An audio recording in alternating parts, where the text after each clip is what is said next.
Boa tarde, meu nome é Dr. Douglas Galante, eu sou pesquisador do Laboratório Nacional de Luz Síncrotron. Eu vou acompanhar vocês pelas próximas 2 aulas, falando de itens básicos sobre o que é vida e como ela surgiu aqui no nosso planeta.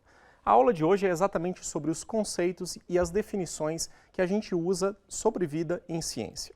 Então vamos lá. Normalmente, nós, humanos, obviamente somos um pouco antropocêntricos e tentamos criar definições que sejam centradas em nós mesmos. Mas a gente tem que tomar um certo cuidado quando a gente procura definir vida, porque a gente tem que ser um pouquinho mais humilde e entender que nós somos parte de uma natureza maior e que também temos os nossos defeitos que a gente tem que levar em consideração. Então vamos com calma e vamos olhar um outro exemplo de vida na natureza. Esse aqui é um brócolis que eu escolhi não só por ser muito bonito e gostoso, mas porque ele tem algumas propriedades interessantes que eu queria mostrar aqui para vocês. Uma delas, se vocês olharem, é essa propriedade espiralada dela, a estrutura dele que tem uma simetria radial. Você pode olhar ele de cima, girar e você vai ver que a estrutura permanece a mesma. Bom, essa estrutura está presente em várias formas na natureza, inclusive em nós mesmos. Nós temos uma simetria bilateral. O lado direito é mais ou menos igual ao lado esquerdo. Uma outra propriedade interessante do brócolis é o que vocês podem ver que parece que tem miniaturas dele presentes em diferentes escalas. Isso é o que a gente chama de invariância de escala. Não importa se eu olho o brócolis inteiro, ou numa escala de 2 centímetros, ou 1 centímetro, ou meio centímetro, eu vou ver estruturas muito similares se repetindo. Bom, além disso, esse brócolis ele tem uma outra propriedade, que é a propriedade de auto-organização. Ninguém falou para o brócolis que ele tem que ser assim, mas ele naturalmente surge assim, claro, a partir das informações genéticas dentro das suas células. Essas propriedades, elas são bastante interessantes e recorrentes na natureza. Por exemplo, vamos olhar agora um outro objeto que existe na natureza, agora bem diferente do nosso brócolis, mas com algumas similaridades. Esse aqui é um cristal de gelo, como um floquinho de neve ou alguma coisa assim, e vocês vão ver que ele também tem a propriedade de simetria, também uma simetria radial, tem a propriedade de auto-organização, esses cristais de gelo se formam naturalmente quando você abaixa a temperatura da água nas condições corretas, e também tem a propriedade de invariância de escala, que é um pouquinho mais difícil de ver, mas se vocês dessem um zoom em uma pequena parte aqui do cristal, vocês iam ver as mesmas estruturas, ou pelo menos a mesma morfologia geral se repetindo, repetindo e repetindo. Ou seja, as propriedades estruturais, geométricas, matemáticas que eu mostrei para vocês no brócolis, que todo mundo vê que é um ser vivo, e em um cristal de gelo, parecem ser muito parecidas. Vamos abstrair um pouco mais esse conceito e olhar um outro objeto na natureza, agora bem mais abstrato. Essa figura que está aqui desenhada é chamada de fractal. Um fractal como esse, ele é desenhado em computador, tipicamente, a partir de uma equação matemática. Então, basicamente, eu forneço uma regra para o computador e, a partir dessa regra, ele vai construir essa estrutura de cores. Bom, é uma estrutura completamente artificial, gerada em computador, mas ele tem propriedades que lembram muito as propriedades da vida. Ele tem uma aparência geral orgânica, essa aparência rebuscada. Ele também tem propriedades de simetria em diferentes níveis. Ele tem uma propriedade de auto-organização, porque essa estrutura ela surge a partir de uma simples regra matemática ou de uma simples equação matemática, e também tem uma propriedade de invariância de escala. Se vocês derem um zoom em uma certa parte aqui, vocês vão ver que as mesmas estruturas, as mesmas formas rebuscadas, elas se repetem, se repetem e se repetem. Inclusive, esse tipo de objeto é o tipo de coisa que vocês podem fazer em casa, procurando na internet por fractais, que vocês vão encontrar vários sites onde você pode construir esse mesmo tipo de objeto e dar o zoom. E o que eu estou querendo dizer, fazendo a comparação entre esses 3 objetos? Um vegetal, um cristal de gelo e um fractal, uma estrutura completamente matemática e abstrata. O que eu quero dizer é que as propriedades fundamentais da vida, as propriedades matemáticas, lógicas, que regem a organização dos seres vivos, elas estão presentes em vários objetos da nossa natureza. E os fractais eles têm uma propriedade bastante interessante que mostra como eles são ainda mais orgânicos. Se eu pego uma equação matemática adequada e coloco os números certos, eu posso simplesmente gerar estruturas que lembram muito organismos vivos. Por exemplo, aqui foi usada uma equação matemática para gerar uma estrutura, uma distribuição de folhas que lembra a distribuição de folhas numa árvore. Então, realmente essas propriedades parecem ser biológicas quase. E essas propriedades elas não estão presentes só na microescala aqui no nosso dia a dia, elas estão presentes nas maiores escalas do nosso universo. Se eu olho num mapa como esse, que é a representação da distribuição de aglomerados de galáxia no nosso universo, para o hemisfério norte e para o hemisfério sul, sendo observado por telescópios. Se a gente estuda a distribuição desses aglomerados de galáxia, dessas luzes que estão marcadas aqui, a gente vai ver que a distribuição delas também não parece ser totalmente aleatória, mas parece que ela segue um padrão fractal geométrico com uma certa simetria. Ou seja, as propriedades da natureza, elas se refletem em vários objetos do nosso universo, das maiores escalas, da grande organização das galáxias, até as menores escalas nos cristalzinhos de gelo e no meio do caminho passando pelos organismos vivos. E o que eu quero dizer com isso é que a vida parece que representa e obedece os princípios gerais de funcionamento físicos, químicos e matemáticos do nosso universo. Bom, mas se agora a gente olha para o exemplo de vida que a gente conhece, que é a vida aqui na Terra. Essa aqui é uma foto da Estação Espacial Internacional com uma astronauta olhando para o nosso mundo. Toda a vida que a gente conhece, ela é a que está contida nesse mundo aqui. E ela tem uma diversidade bastante grande. A gente tem as plantas, animais, dos mais diversos tipos, dos macroscópicos e grandes aos microscópicos, e muito pequenos, e inclusive animais extintos muito diferentes dos atuais. E o que a gente se pergunta é o que todas essas entidades têm em comum e que significam o que querem dizer que elas estão vivas. Bom, é isso que a gente vai estudar agora. E a gente tem que tomar um cuidado, principalmente agora no curso de Biologia, para a gente repensar algumas definições de senso comum que a gente vem aprendendo desde pequeno. Por exemplo, a gente normalmente aprende no colégio que vida é aquilo que nasce, cresce, se reproduz e morre. Daí a gente pensa nas plantinhas, pensa nos animais, e esses objetos eles estão presentes no nosso dia a dia. Mas quando a gente expande um pouquinho o nosso conhecimento para outros tipos de vida, a gente começa a ver que essa história não é bem assim, e existem contra-exemplos. Normalmente a gente usa esses exemplos para dizer do ciclo da vida, que existe essa troca de nascimento, crescimento, reprodução e que isso se repete continuamente. Mas nem tudo é assim. Como eu estava falando, existe todo um mundo que funciona de maneira diferente, especialmente no mundo microscópico. Quando a gente vai para as bactérias, para os vírus, na verdade esses seres aqui, fica muito difícil você definir essas etapas de nascimento, crescimento, reprodução. Uma bactéria, um micro-organismo, ou mesmo um capsídeo viral com o seu DNA, ou DNA ou RNA, eles são praticamente eternos e imortais. O que continua é a informação genética, e isso é o que importa. Então, essa definição baseada em nascimento, crescimento e morte, ela não se aplica a esse tipo de organismo. Então, a gente tem que tomar cuidado, porque as definições de senso comum, elas carregam em si alguns problemas. E por isso que agora a gente tem que pensar melhor qual é a definição mais correta para ser usada de maneira mais ampla. E as definições que a gente vai usar em ciência, elas são principalmente baseadas nas propriedades que a gente encontra nos mais diferentes organismos aqui no nosso planeta.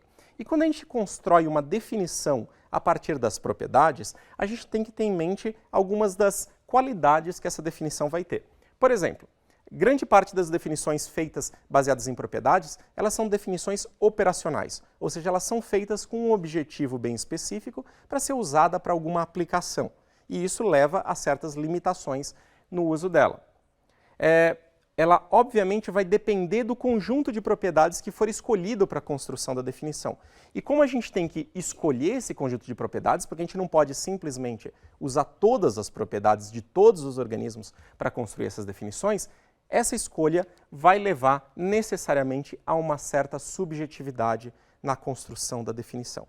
E, obviamente, tendo uma subjetividade, essa definição vai depender não só da pessoa que está construindo, mas da área de pesquisa em que ela está sendo construída e para que fim que ela está sendo construída também. E isso gera necessariamente uma limitação no universo ou na capacidade de aplicação dessas definições. Então, todas as definições baseadas em propriedades, definições operacionais, elas necessariamente vão ter uma certa limitação de aplicação. E é isso que a gente tem que ter em mente. Nenhuma definição que eu vou falar aqui ou que vocês vão encontrar nas suas próprias pesquisas, elas vão ser completas e precisas e válidas para todo tipo de objeto, mas elas vão ter limitações e é isso que a gente precisa ter ciência. Bom, Eu listei aqui algumas das definições mais comuns encontradas na literatura para mostrar para vocês como elas são dependentes de área. Por exemplo, aqui diz que organismos vivos são sistemas que tentam responder a mudanças em seu ambiente e em seu interior de maneira a promover a sua continuidade. Ou seja, um organismo vivo tenta continuar vivo fazendo mudanças dentro de si ou fora. Aqui tem uma definição um pouco mais geral, um pouco mais de sistemas. Um organismo vivo seria uma rede de feedbacks negativos inferiores, mecanismos regulatórios, subordinada a um feedback positivo superior, potencial de expansão e reprodução. Ou seja, o organismo tenta se expandir e ao mesmo tempo que ele é controlado ou regulado por uma série de outros sistemas. Aqui tem uma ainda mais completa ainda. Temos que um organismo vivo seria um sistema auto-organizado e autopoiético, autopoiético sendo autorreprodutor. Pode ser um agente autônomo ou um sistema multiagente, ou seja, pode ser feito de várias pequenas partes, para sua própria reprodução, completando ao menos um ciclo de trabalho termodinâmico. Ele pode ser também um sistema com capacidade para metabolismo e movimento. Cada uma dessas definições que eu escolhi aqui, existem muitas outras que vocês podem encontrar, elas são melhores para serem aplicadas em um tipo de área, um tipo de pesquisa ou um tipo de aplicação e piores para outras. Por isso que a gente tem que escolher muito bem a definição que a gente vai usar. E eu coloquei uma definição aqui bastante geral, que inclusive é usada como a definição oficial de vida da NASA, que vida seria um sistema químico autossustentado capaz de sofrer evolução darwiniana. Mesmo sendo uma definição bastante geral e generalista, ela também carrega algumas limitações. Por exemplo, ela já restringe que a vida necessariamente é um sistema químico. Ela precisa de moléculas para funcionar. Isso restringe, por exemplo, a gente falar de vida, de inteligência artificial como vida, ou dos memes como um tipo de vida, ou de informação de maneira abstrata como um tipo de vida. Autossustentado é que é capaz de gerar as próprias condições para a manutenção da vida. E evolução darwiniana é um termo ainda mais complexo, que vocês vão ver mais para frente, mas basicamente seria a capacidade dessa entidade viva de mudar com o tempo.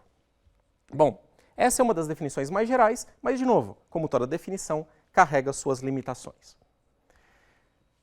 De maneira muito pragmática, o que normalmente nós fazemos em ciência é tentar definir a vida como a gente conhece. Porque a gente basicamente, essas são as únicas ferramentas que a gente tem. A gente vai ao mundo, estuda o mundo e a partir desse conhecimento a gente escreve as definições. Em inglês a gente chama de Life as we know it. Por isso normalmente a gente usa esse acronismo aqui, LOCK, para falar de vida como a gente conhece. E toda a vida aqui na Terra, toda a vida que a gente conhece, ela tem uma característica em geral. Ela é feita ou ela depende de células para viver. Isso aqui é um exemplo de uma das primeiras grandes ilustrações de células, é um neurônio, feito pelo pai da neurociência, Santiago Ramón y Cajal, e ele ilustra bem a base da vida aqui na Terra, não só da neurociência, não só da nossa mente, do nosso cérebro, que é a base, são os neurônios, mas de toda a vida no nosso planeta. Todos os seres vivos do planeta, eles são feitos de célula ou eles precisam de células para sobreviver. Claro, vocês vão pensar nos vírus, eu até coloquei ele aqui do lado para eu não me esquecer de comentar dos vírus. Os vírus, eles não são feitos de células. Normalmente eles são capsídeos proteicos carregando material genético, mas eles dependem de células para sua reprodução, manutenção e metabolismo.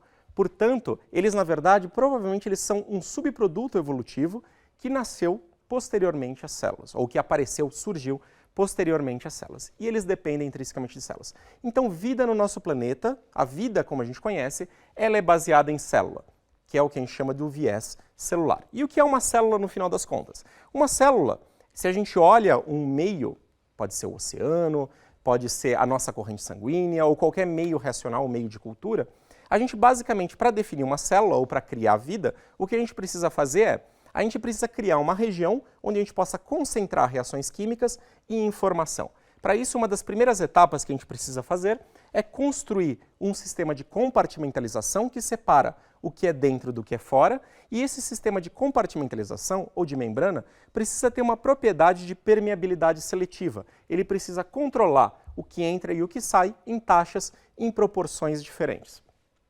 Com isso, a gente consegue construir um sistema diferente dentro e fora. Além disso, além da compartimentalização, a gente precisa de um sistema metabólico, um sistema que gera energia, que produz as partes que a célula precisa para se recompor de danos ou mesmo para se reproduzir, e precisa de um sistema informacional que carrega as informações, seja para construir o metabolismo, seja para construir novas células. Basicamente, é desses 3 pilares que é feita uma célula. Bom, e se a gente pensa nas células dos organismos vivos, do que elas são feitas? Se eu pego a mim mesmo, a uma planta ou um dinossauro, se eu pegasse um dinossauro, e batesse no liquidificador e estudasse a constituição desse material que eu extraio desses seres vivos, eu basicamente ia encontrar os mesmos materiais, os mesmos princípios básicos. Todos os organismos aqui da Terra, eles precisam de água para sobreviver. Eles são dependentes de água como seu solvente universal. Todos eles usam ácidos nucleicos como material para carregar informação genética, seja DNA, seja RNA. Todos eles possuem aminoácidos que são a base da construção das proteínas e das enzimas, que são responsáveis por fazer estrutura e por produzir função biológica, como nas enzimas. Todos os organismos usam lipídios. Nós mesmos, além de fazer as nossas gordurinhas, eles também servem para fazer a compartimentalização celular, construindo as membranas e fazendo a separação do que está dentro e do que está fora. Todos os organismos usam carboidratos de um tipo ou de outro, e daí para as mais diferentes funções, seja armazenamento de energia, sinalização celular, enfim, várias outras funções. E se eu olho para todas essas moléculas importantíssimas, essas macromoléculas biológicas, todas elas podem ser construídas por poucos átomos, por poucos tipos de elementos químicos, que é o chamado CHOMPs, carbono, hidrogênio, oxigênio, nitrogênio, fósforo e enxofre. Basicamente, se eu tenho CHOMPs na natureza, nas condições corretas, a gente imagina que com o tempo ela possa se recombinar e a partir daí construir a vida. Claro, CHOMPs não é tudo, existem vários outros elementos químicos que têm a sua importância nas mais diferentes funções, principalmente como cofatores enzimáticos, balanceio isoelétrico, enfim, várias outras funções, mas CHOMPs é o essencial para a vida. Então, vida como a gente conhece, ela é baseada em células e essas células são baseadas nessas moléculas que são feitas desses átomos. Esse é o princípio fundamental da vida como a gente conhece. E para a gente construir esses elementos, para construir os elementos químicos, para construir as moléculas e posteriormente construir as células, a gente se baseia em um conhecimento da origem desses elementos astrofísicas, das reações químicas que acontecem no espaço e depois no nosso planeta, em um sistema extremamente complexo que a gente vai abordar na próxima aula. Bom, e só para ir finalizando, eu queria lembrar para vocês algumas das consequências dessa definição de vida como a gente conhece, baseado nessa nossa vivência de mundo. Essa aqui é uma foto feita por essa sonda Voyager quando ela estava saindo do sistema solar, muito distante, bilhões de quilômetros de distância, e o Carl Sagan deu uma ideia bastante interessante. Vamos voltar a sonda para a Terra e tirar uma foto do nosso planeta. Eu não sei se vocês conseguem ver, mas aqui tem um pontinho. Esse é o pontinho que o Sagan chamou do pálido ponto azul. E o que eu queria mostrar dessa foto, que mostra a nossa pequenez em comparação à enormidade do universo, é que todo o conhecimento de vida que a gente está falando vem do conhecimento desse pontinho, de um tipo de vida que é muito similar, que usa DNA, que usa RNA, que usa carbono, que é baseado em células. E isso faz com que necessariamente as nossas definições de vida, como eu falei, sejam limitadas a esse mundinho que a gente conhece. E por enquanto a gente é incapaz de, a partir dessas informações, construir o que a gente chamaria de uma teoria geral de vida, que poderia ser aplicada nos mais diferentes fenômenos. Uma única maneira, talvez, de expandir essas definições para uma teoria geral é se a gente pudesse encontrar outros exemplos de vida muito diferentes dos que a gente conhece. E por isso existem várias missões espaciais hoje, mandando sondas ou usando telescópios para procurar por vida fora da Terra, e o que seria mais interessante para a ciência é que ela fosse diferente da filosofia, da lógica da vida aqui na Terra. Talvez com esse tipo de conhecimento a gente conseguisse se aproximar mais de uma teoria geral de vida. Mas por enquanto a gente tem que viver com as nossas definições e com as limitações que elas carregam. E como eu falei, como elas carregam necessariamente limitações, será que, baseado nessas definições de vida, por exemplo, que a vida é baseada em água, que a vida é baseada em carbono, que a vida usa células para construir suas unidades básicas, será que sondas como essa, que é a Curiosity, que hoje está em Marte, procurando por sinais de vida e outras mais que a gente vai lançar nos próximos anos, nas próximas décadas, será que elas vão ser capazes de ir lá na superfície árida de um planeta distante aqui da Terra, usando técnicas de laboratório, essas sondas são laboratórios sobre rodas, será que ela conseguiria por acaso identificar um organismo vivo extraterrestre feito de ou talvez com uma constituição muito diferente da terrestre, da atual? Essa é a grande dúvida que a gente tem hoje. Hoje as sondas e as missões espaciais elas são construídas com a filosofia de procurar vida como a gente conhece. Mas a gente tem que ter em mente que a gente pode estar sendo limitado e a gente precisa desenvolver maneiras de expandir essa nossa definição de vida. Bom, eu vou terminar por aqui. Obrigado pela atenção.